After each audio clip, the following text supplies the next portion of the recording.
C.S. Lewis, one of the most influential thinkers and writers of the 20th century, often stood at the crossroads of intellect and humility. He was a man whose words touched hearts, minds, and souls, sparking thoughts on life, spirituality, and morality. While Lewis' brilliance in literature and theology is well known, his approach to humility remains a central part of his legacy. But why did the most respected individuals like C.S. Lewis remain so humble? Was it his self-awareness, his humility in the face of greatness, or his belief in something greater than himself? Let's take a journey into his world and uncover the secrets behind his humility. C.S. Lewis, born in 1898 in Belfast, Ireland, was a man of many talents, a scholar, an author, a philosopher, and a Christian apologist.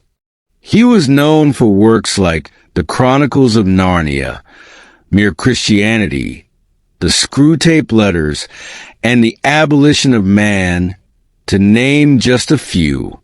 With a mind that was both analytical and deeply compassionate, Lewis addressed profound questions of life and faith. He was admired by millions, yet, in many ways, he remained remarkably humble despite his fame. Humility is often misunderstood. In a world that encourages self-promotion and the pursuit of recognition, humility can seem like an antiquated or even weak virtue. Yet, Lewis saw humility not as a mere absence of pride, but as a vital aspect of wisdom and spiritual growth. Lewis wrote in Mere Christianity, "True humility is not thinking less of yourself. It is thinking of yourself less." This simple yet profound statement captures the essence of his perspective. Humility, in Lewis' view, was not about self-deprecation or pretending to be less than one was. It was about focusing outwardly, recognizing that our lives are not meant to be centered around ourselves, but are part of something much larger. By the time Lewis reached his peak as a writer and scholar, he was already widely respected. Yet, despite his fame, he maintained a sense of humility that set him apart. He once remarked, "The task of the modern educator is not to cut down jungles, but to irrigate deserts." His approach to education and learning was rooted in an understanding that knowledge should serve others, not elevate oneself. What made Lewis so humble in his success? One reason is his deep understanding of human nature. He knew that, as great as human achievements may be, they are ultimately fleeting. In his essays and letters, Lewis often warned against the dangers of self-idolatry and the pride that comes with worldly success. Lewis' Christian faith was the foundation of his humility.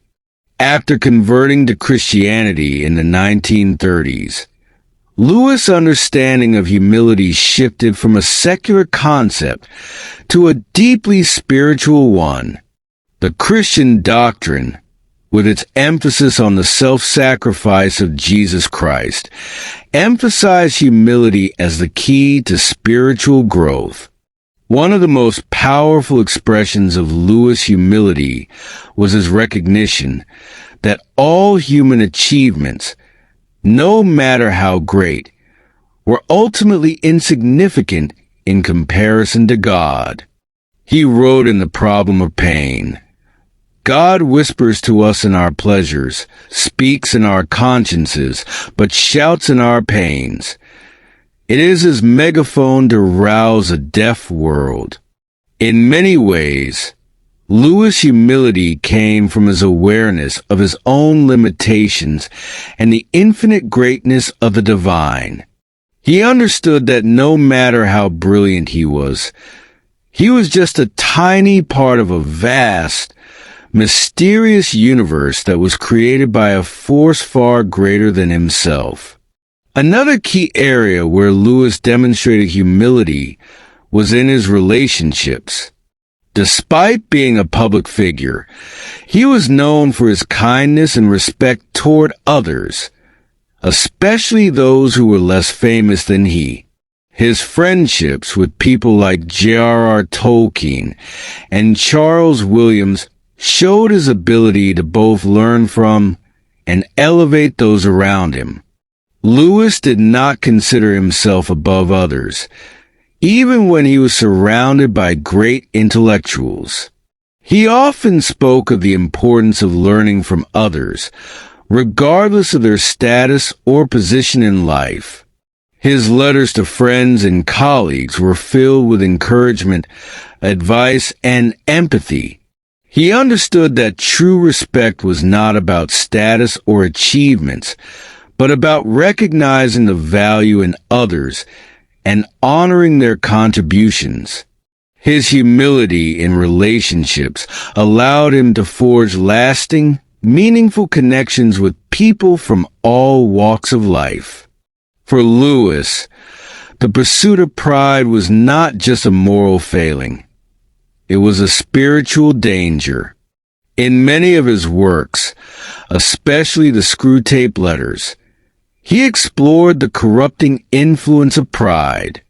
The demon Screwtape, in his letters to his nephew Wormwood, constantly emphasizes how pride is a tool the devil uses to separate individuals from God and from one another.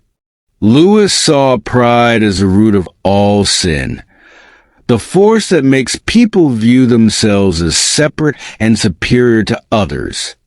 In contrast, humility allowed people to see their interconnectedness with the rest of humanity and the divine. Humility, in his view, was the antidote to the poison of pride. As a writer, C.S. Lewis had every opportunity to become arrogant. His works were widely read, praised, and respected. Yet, his writing often reflected his awareness of the limits of his own understanding. Even in his academic work, Lewis was careful to avoid coming across as an authority figure. He recognized that every writer, no matter how respected, was constantly learning, evolving, and striving to improve. In his autobiography, Surprised by Joy, Lewis reflected on his own journey of intellectual and spiritual growth, acknowledging that his earlier self was filled. C.S. Lewis was no stranger to personal suffering, loss, and doubt, experiences that profoundly shape his worldview and his approach to humility. Born into a family where the early loss of his mother and a strained relationship with his father left lasting marks, Lewis understood firsthand the fragility of human life. His early years were filled with pain, but it was through that pain that he learned to embrace the necessity of humility. In his autobiography, Surprised by Joy, Lewis writes about his childhood in a poignant manner, recalling the sense of loss after his mother passed away when he was just 9 years old. For many, such loss might drive them towards self-pity or arrogance, but for Lewis, it became a point of reflection. He spoke openly about how his grief made him question the very nature of life, faith, and the meaning of suffering. Yet it also deepened his understanding of humanity's shared vulnerability. His later conversion to Christianity, which came during his years at Oxford, was not a simple shift of beliefs. Lewis faced a battle with himself, a struggle between his intellectual skepticism and his growing spiritual awareness. His acknowledgement of his own doubts and limitations, especially in the face of such profound questions of faith, taught him a humility that few intellectuals ever experience. The role of humility in intellectual pursuits. Lewis was a scholar who had a profound grasp of literature, philosophy, and theology. Yet, he never viewed himself as an ultimate authority. His respect for the minds of others and his recognition of the limitations of human understanding were ever present in his academic writings. He often referenced his own intellectual limitations in his essays and books. For example, in The Discarded Image, a work that explores medieval and Renaissance cosmology, Lewis humbly acknowledges that the worldview he's describing is one of many that have existed throughout history. He presents these ideas not as fixed truths, but as valuable perspectives from another time, highlighting the intellectual humility that underpinned much of his scholarship. Humility, for Lewis, meant not only recognizing the flaws in one's own thinking, but also honoring the contributions of others. He was quick to credit other scholars and thinkers when discussing intellectual ideas, never claiming sole ownership of the insights he shared. This level of humility in intellectual pursuits is rare, especially among individuals with the stature that Lewis held. His example challenges us to think critically about our own approaches to learning and intellectual pride. Humility in fiction. The Chronicles of Narnia. One of Lewis' most well-known works is The Chronicles of Narnia, a series that not only shaped generations of readers, but also offered a deep spiritual allegory. Many of the characters in these books exemplify different aspects of humility and pride, and their journeys mirror the internal struggles that Lewis himself faced in his own life. Perhaps the most vivid example of humility in the Narnia series comes in the character of Aslan, the lion who symbolizes Christ. Aslan's humility is evident in his self-sacrifice, most notably in The Lion, the Witch, and the Wardrobe, when he offers his life in place of Edmund's, a moment that echoes Christ's sacrifice in Christian theology. Aslan's humility is not about weakness. Rather, it is a strength that emanates from his understanding of love and justice. Throughout the series, the human characters also grapple with humility and pride. In Prince Caspian, the character of Prince Caspian himself learns humility as he matures and learns to trust in Aslan's guidance.